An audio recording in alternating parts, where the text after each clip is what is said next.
Makanya mengapa ketika saat ajal datang, roh ini masuk dalam alam dua. Alam peteng, alam padang. Ya karena ketika saat di dunia kita masih gelap pada Allah, yang satu sudah terang pada Allah. Jadi jalurnya gak bisa tertukar, Pak. Gak bisa tertukar. Gak bisa tertukar. Makanya mengapa Allah menurunkan mau'idoh ini supaya kita itu ganti jalur, ganti rel. Umpama kita kereta api ganti rel. Rel yang jurusan asalnya kita itu jurusan gelap, dipindah jurusan yang terang. Jawabannya itu dalam surat Al-Baqarah 257. Masalah alam gelap dan alam terang itu, roh masuk di situ itu di surat Al-Baqarah ayat 257. Apa sebab dia kok masuk alam terang? Apa sebab dia kok masuk alam gelap? Di situ jawabannya. Terus yang menjadi pertanyaannya Bapak tadi, bagaimana kita ketika jasad melakukan maksiat secara syariat, apakah itu salah? Lawang kita itu duduk semua karena Allah, dan ataukah di situ nanti yang terjadi adalah sifat jaiznya Allah, dan atau kita disiksa nanti? Ya ini Pak. Dari penjabaran berbagai dasar hujah baik Quran maupun hadis tadi, itu memberikan pahaman terhadap kita bahwasanya ada dua sudut pandang. Oleh karena manusia ruhnya itu dibekali dua sifat oleh Allah, yaitu sifat basariyah dan basiroh, maka apa yang dipandang menurut pandangan basariyah itu tidak sama dengan yang dipandang basiroh. Secara pandangan basariyah, apa sih basariyah itu? Pandangan manusia, pandangan jasmani.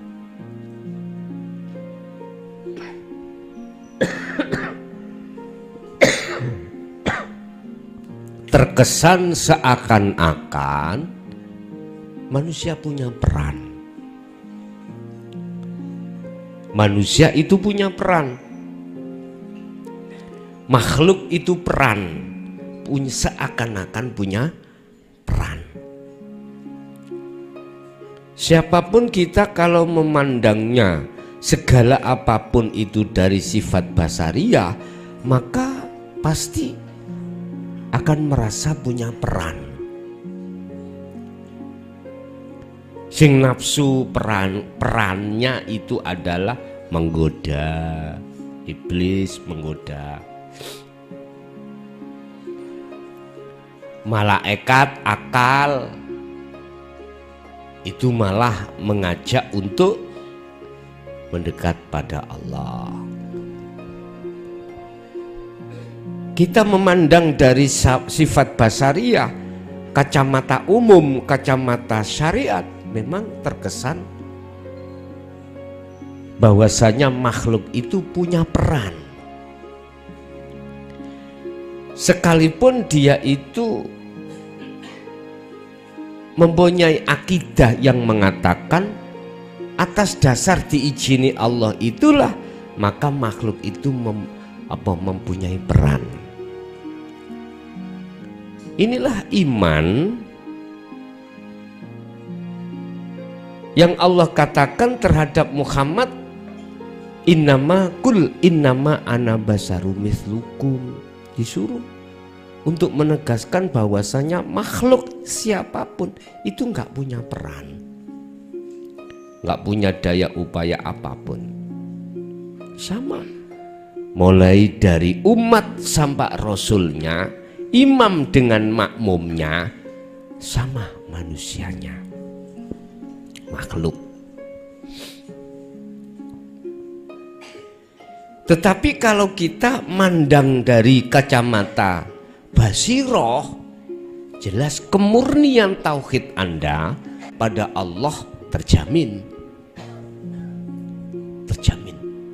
Sehingga di situ ada istilah kelompok ahli hijab dan ahli syuhud. Nah ini ada kelompok kiri, ada kelompok kanan, ada kelompok kegelapan, ada kelompok yang terang benerang.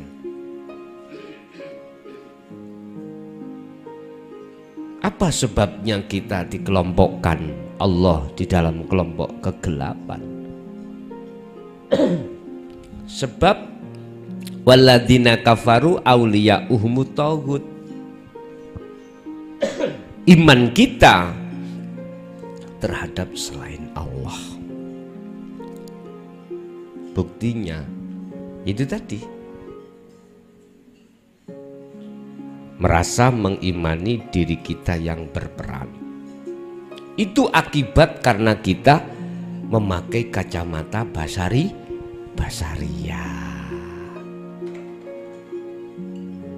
Oleh sebab itu wahai manusia, pakai kacamata basiroh juga. Wis.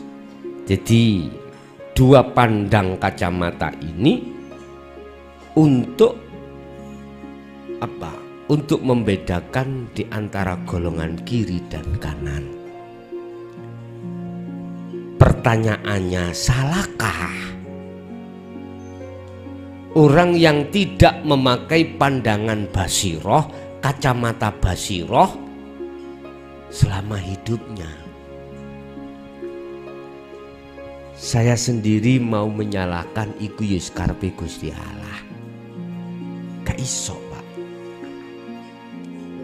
Tapi semuanya punya konsekuensi masing-masing. Makanya mengapa ketika saat ajal datang, roh ini masuk dalam alam dua, alam peteng, alam padang. Ya karena ketika saat di dunia kita masih gelap pada Allah, yang satu sudah terang pada Allah. Jadi jalurnya gak bisa tertukar, Pak, gak bisa tertukar. Gak bisa tertukar.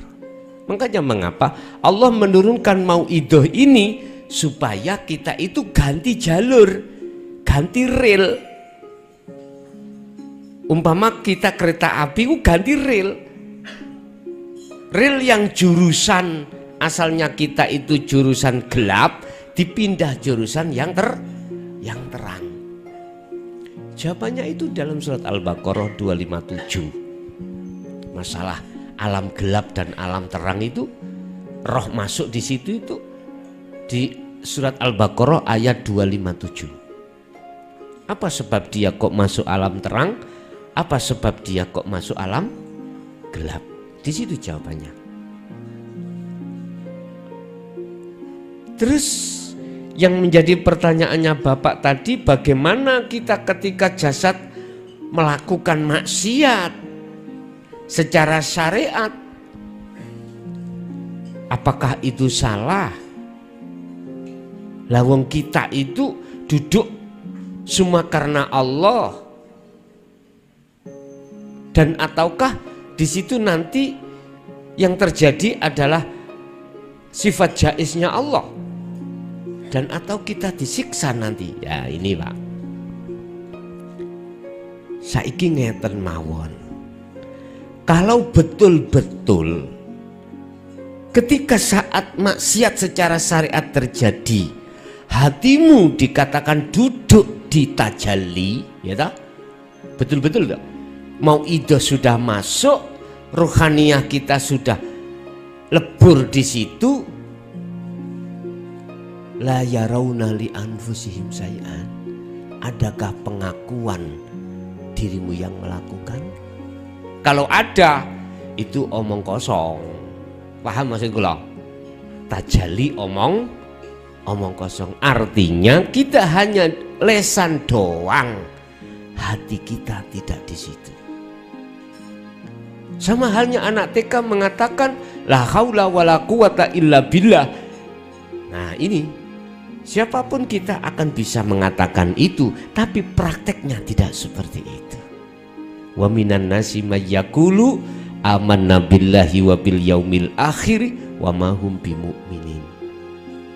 Tapi jikalau di situ Anda sudah lepas rasa diri Anda yang melakukan, mohon maaf loh ya, maka betul apa yang dikatakan Bapak tadi, yang berlaku adalah sifat jaiznya Allah.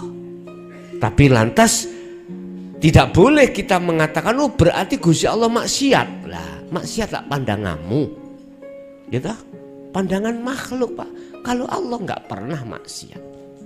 Kalau Allah maksiat dan berdosa, bagaimana nanti kalau manusia kemarin 2005 Aceh berapa ribu dibunuh Allah? Berarti Allah berdosa ya? Allah punya sifat jaiz, Pak. Punya sifat jaiz. Sifat yang mengubah ketetapan hukum. Nah di sini.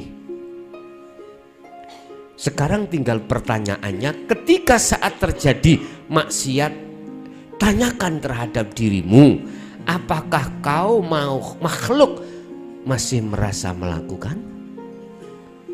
Kalau tidak, ya itu yang kumaksud bi ghairi hisab. Bagaimana kau dihitung? Lawang kau enggak merasa melakukan? Istilah dompet saya gak ono duit, apa nih sing kok hitung? Nggo dompet ya ketoke kandel, jare wong njaba, duit tok. Tak buka tak hitung-hitung ngene. Iki nek gak wong gendeng, gak mungkin. Lah ngoten nggih. Wong raeneng duwite kok ngitunge mungkin rada setengah pamer. Ya diarani wong duwite wadawe itu. Padahal ya ora enek sing diitung. Gara-gara dihitung, dihisab karena kita merasa kita yang melakukan. Gara-gara dihitung jumlah harta benda jenengan karena ada yang dihitung. Begitu loh. Itu yang pertama. Untuk yang kedua, semua ada tugasnya masing-masing. Manakala kita melihat dari kacamata hakikat. Kita memandang kacamata syariat jelas. Ada baik, ada jelek. Ada yang menyesatkan, ada yang membawa hidayah. Ini sampai zaman akhir zaman pun tidak pernah rukun, Pak. Nggak pernah rukun. Tapi kalau kita ambil dari kacamata basiroh, siapa yang berperan di situ sesungguhnya? Nah ini akhirnya seperti nafsu iblis, mohon maaf, itu kalau tidak digerakkan Allah, tidak diperintahkan Allah untuk menggoda, ya enggak bisa goda, nggak bisa goda.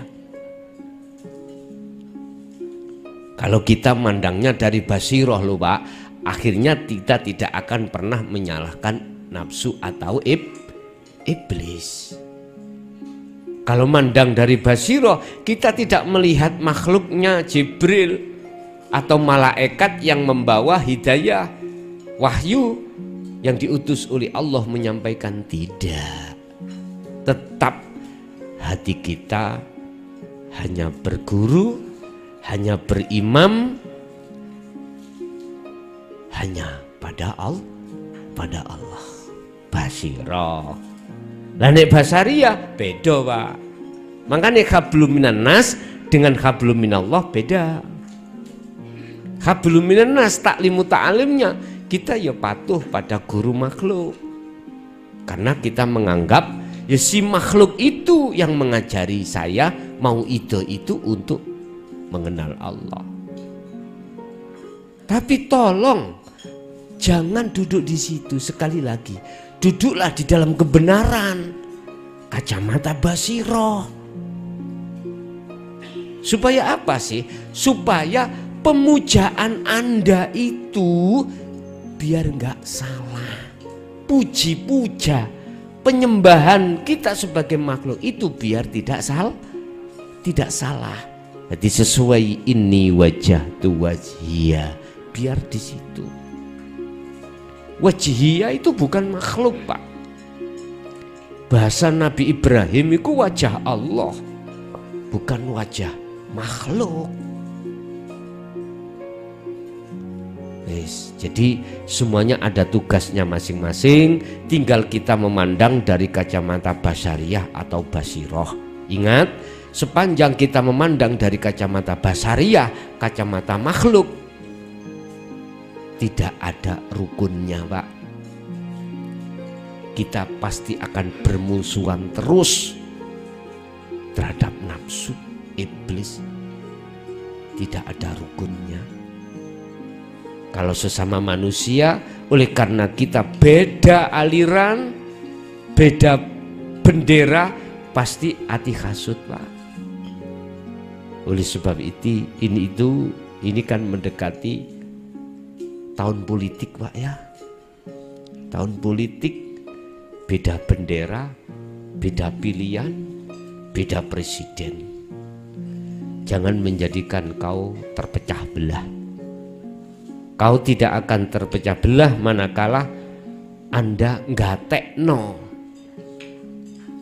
tentang mau itu ini. Ngatekno iku apa?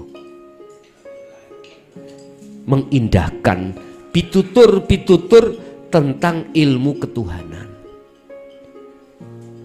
Kau akan tidak terpecah belah. Walaupun beda pilihan, beda bendera, kau tidak akan menyalahkan yang lain dan membenarkan dirimu sendiri. Kita akan belajar untuk sama-sama berdiri di atas kebenaran yang sama. Oleh sebab itu jangan melihat perbedaannya, tapi lihatlah persamaannya. Begitulah.